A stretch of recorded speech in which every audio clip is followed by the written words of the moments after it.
तो part 3 start करते हैं practical question on value added method. अब जो क्वेश्चन है वो थोड़े डिफिकल्ट हो जाएंगे। अब क्वेश्चन में ये जरूरी नहीं है कि जितना भी डेटा दिया सब यूज करके हमें सॉल्व करना होगा क्वेश्चन। जानबूझ के भी कुछ एक्स्ट्रा डेटा दे दिया जाता है क्वेश्चन में कि स्टूडेंट जो है कंफ्यूज हो जाए। तो चलिए स्टार्ट करते हैं क्वेश्चन से। Calculate the gross value added at market price. हमें जीवीए निकालना है एमपी पे और नीचे पूरा डेटा दिया हुआ है, 7 डेटा दिया हुआ है।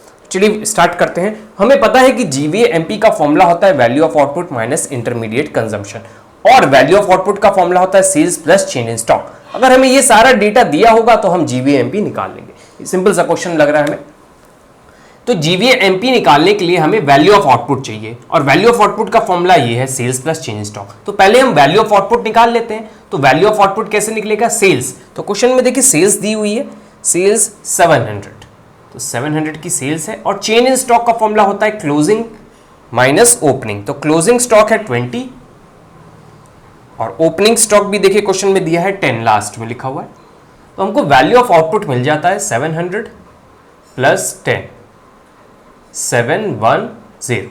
वैल्यू ऑफ आउटपुट मिल गया, इंटरमीडिएट कंजम्पशन माइनस कर दे तो जीवीए एमपी मिल जाएगा। तो जीवीए एमपी निकाल लेते हैं। GVA MP is value of output, तो value of output 710 minus intermediate consumption question में देखिए दिया हुआ है इट इज ऑफ 400, तो 400 माइनस कर देते हैं।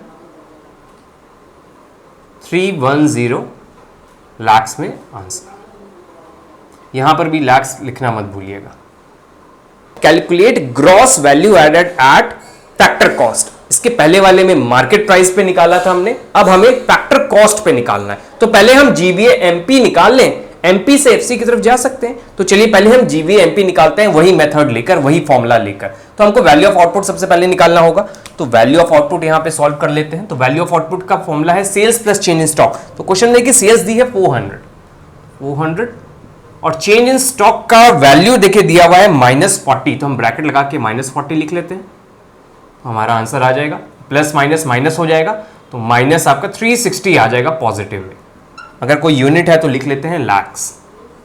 तो जीवीए एमपी निकाल लेते हैं। तो जीवीए एमपी का फॉर्मूला पता ही हमें, GVA MP is equal to value of output minus intermediate consumption. Value of output is 360, intermediate consumption question में देखिए दिया हुआ है purchase of raw material. Purchase of raw material is my intermediate consumption, क्योंकि raw material IC याद है, अगर आपको हमने एग्जांपल में बताया था कि जो भी रॉ मटेरियल लगता है प्रोडक्शन में उसको हम इंटरमीडिएट कंजम्पशन बोलते हैं और इंक्लूड नहीं करते थे वहां पर डबल काउंटिंग की वजह से। तो ये था।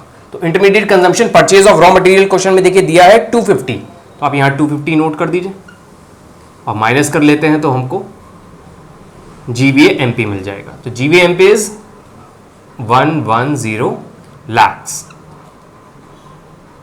अब हम जीवीए एमपी से जो क्वेश्चन में हमें निकालने बोला है जीवीए एफसी निकाल लेते हैं। तो पहले फॉर्मूला जनरेशन करते हैं जीवीए एमपी की हेल्प से जीवीए एफसी निकालना है। जीवीए एफसी निकालना है हमें और जीवीए एमपी की हेल्प से।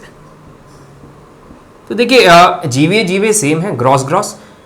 कॉस्ट निकालनी है मार्केट से तो माइनस एनआईटी करते हैं। एनआईटी को अगर फर्दर बाइफरकेट करें हम, GVA MP indirect tax minus subsidy होता है, इनडायरेक्ट टैक्स माइनस सब्सिडी। तो क्वेश्चन में अगर सब्सिडी नहीं दिए तो आप 0 रख सकते हैं। तो जीवीए एमपी क्वेश्चन से कितना आया था? 110। इनडायरेक्ट टैक्स पहले ढूंढते हैं क्या क्या है। तो इनडायरेक्ट टैक्स देखिए हमारा सबसे पहला पॉइंट है सेल्स टैक्स और एक्साइज ड्यूटी, ये दोनों इनडायरेक्ट टैक्स है। तो इनडायरेक्ट टैक्स हम टोटल करके लिख दें तो 20 सेल्स टैक्स है और एक्साइज ड्यूटी 30 की है, तो 50 लिख देते हैं हम यहां पे डायरेक्ट। सब्सिडी देख लेते हैं। तो क्वेश्चन में हमें कहीं भी सब्सिडी नहीं दिख रही है तो हमने 0 कर दिया। सॉल्व कर लेते हैं। 110 minus 50, this is 60 lakhs. Next question is calculate net value added at factor cost. हमें एनवीए एफसी निकालना है और क्वेश्चन में देखिए नीचे दिया है depreciation, intermediate cost, subsidy, sales, export, change in stock, import of raw material.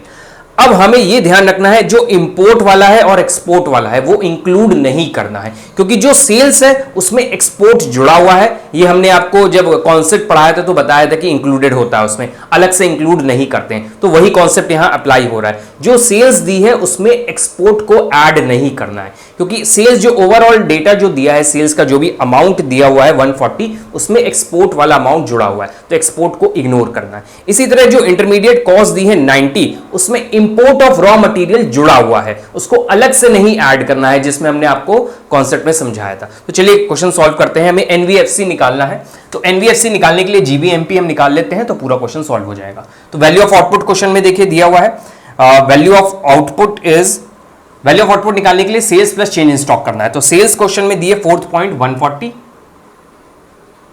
Change in stock देखिए क्वेश्चन में दिया हुआ है -10, हमारा ये आ जाएगा 130 लाख। तो ये 130 लाख क्या है? Value of output. Value of output मिल गया तो हम ये जीवीएमपी निकाल सकते हैं। तो जीवीएमपी क्या हो जाएगा? GVMP is value of output minus intermediate consumption, intermediate cost जो लिखी है, तो 40 आ गया हमारा ये। अब हम आगे क्या करेंगे? जीवीएमपी निकल गया तो हम एनवीएफसी निकाल लेंगे, एनवीएफसी, और किसकी हेल्प से? जीवीएमपी। अब जीवीएमपी की हेल्प से हम कैसे निकलेगा? फॉर्मूला पहले जनरेशन कर लेते हैं, नेट और ग्रॉस। नेट निकालना है तो माइनस डेप्रिसिएशन, एंड आपका कॉस्ट निकालना है मार्केट से। कॉस्ट निकालने के लिए माइनस एनआईटी, अगर मार्केट माइनस एनआईटी, अगर एमपी निकालना हो तो प्लस एनआईटी हो जाता है। तो एनआईटी का फॉर्मूला होता है इनडायरेक्ट टैक्स माइनस सब्सिडी। तो एक स्टेप हम और यहां लिख दे रहे हैं, GVMP is minus depreciation minus indirect tax minus subsidy. तो क्वेश्चन में जीवीएमपी आ गया है 40। डेप्रिसिएशन देखिए क्वेश्चन में दिया हुआ है फर्स्ट पॉइंट में 20। इनडायरेक्ट टैक्स, तो इनडायरेक्ट टैक्स ढूंढ लेते हैं। तो क्वेश्चन में देखिए इनडायरेक्ट टैक्स कहीं नहीं लिखा है, किसी भी फॉर्म में नहीं लिखा हुआ है, तो इनडायरेक्ट टैक्स 0 हो जाएगा हमारा।